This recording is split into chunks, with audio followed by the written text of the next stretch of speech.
코비드-19로부터의 심한 질병을 피하는 최선의 방법은 귀화와 귀화의 자녀, 그리고 고령의 가족 구성원들이 백신과 부스터 주사를 맞는 것입니다.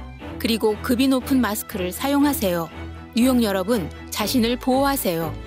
자세한 정보는 nyc.gov/백신파인더 또는 877-829-4692로 전화 주십시오.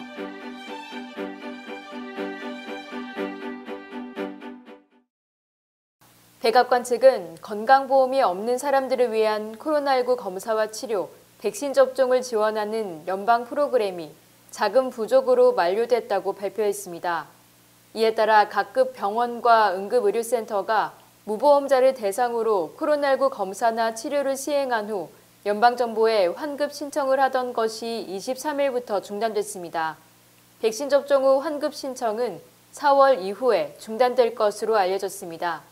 이는 지난주 바이든 대통령이 서명한 2021에서 2022 회계연도 연방정부 지출안에 추가 코로나19 지원 자금이 포함되지 못한 데 따른 것입니다. 뉴욕 한인봉사센터는 지난 20일 관련 프로그램 종료로 보험이 없는 경우 PCR 검사를 받는데 $100가 든다고 공지했습니다. 단 뉴욕주, 시 등 각 지역정부 예산으로 시행하는 주, 시, 지경 진단검사소와 백신 접종소 등은 그대로 무료로 시행됩니다. 연방정부에서 배포하는 무료 자가진단 키트를 주문할 수도 있습니다. 미국에서 유가가 고공행진을 이어가면서 전기차에 대한 관심이 커지고 있다고 월스트리트저널이 23일 보도했습니다. 이에 따르면 지난 7일에서 13일 일주일간 자동차 거래 사이트 에드먼즈에서 차량을 구매하려던 이용자 중 4분의 1 정도가 하이브리드나 플러그인 하이브리드 또는 전기차 구매를 고려한 것으로 나타났습니다. 이는 그 이전 주보다 39%, 한 달 전보다는 84%나 각각 늘어난 것입니다. 에드먼즈에 따르면 소비자들이 꼽은 전기차 구매를 고려하는 첫 번째 이유는 높은 휘발유 가격이며 그 다음이 환경에 대한 관심으로 나타났습니다.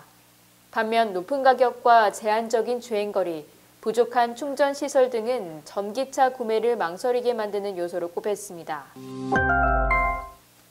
일론 머스크가 이끄는 미국 우주 탐사 기업 스페이스X가 물가 상승에 따라 위성 인터넷 서비스 스타링크 요금을 인상합니다.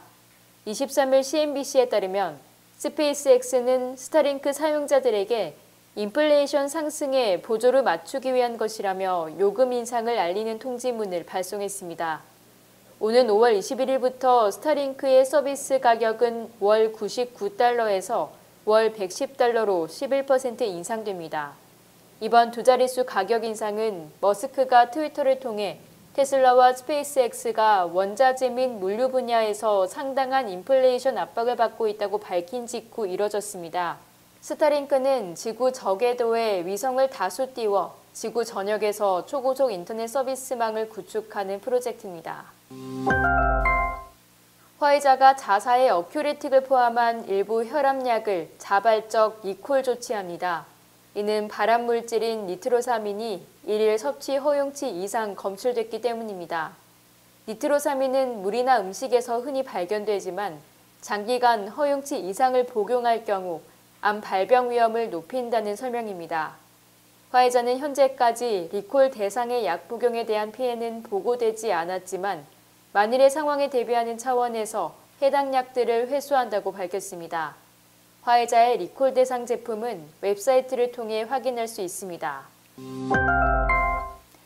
애플이 영국의 핀테크 스타트업 크레딧 쿠도스를 약 1억 5천만 달러에 인수했습니다. 크레딧 쿠도스는 소비자의 은행 데이터를 이용해 대출금 신청 시 더 정교하게 신용조회를 하도록 해주는 소프트웨어를 개발하는 스타트업입니다. 이 회사의 사업 영역은 신생 분야인 오픈뱅킹으로 이는 모든 은행의 계좌이체 시스템을 서로 개방해 공동결제가 가능하도록 한 것입니다. 이용자는 특정한 한 은행 또는 한 핀테크 업체에 여러 은행의 계좌를 등록하면 자유롭게 이들 계좌 간 결제 송금을 할 수 있습니다. 최근 몇 년 새 유럽에서는 이 서비스가 인기를 끌고 있습니다.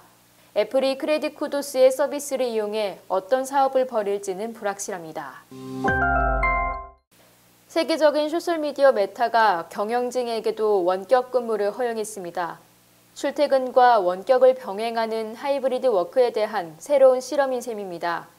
23일 월스트리트저널에 따르면 메타의 주요 임원들은 회사에 출근하는 횟수를 줄이고 원격 근무를 실시하고 있습니다.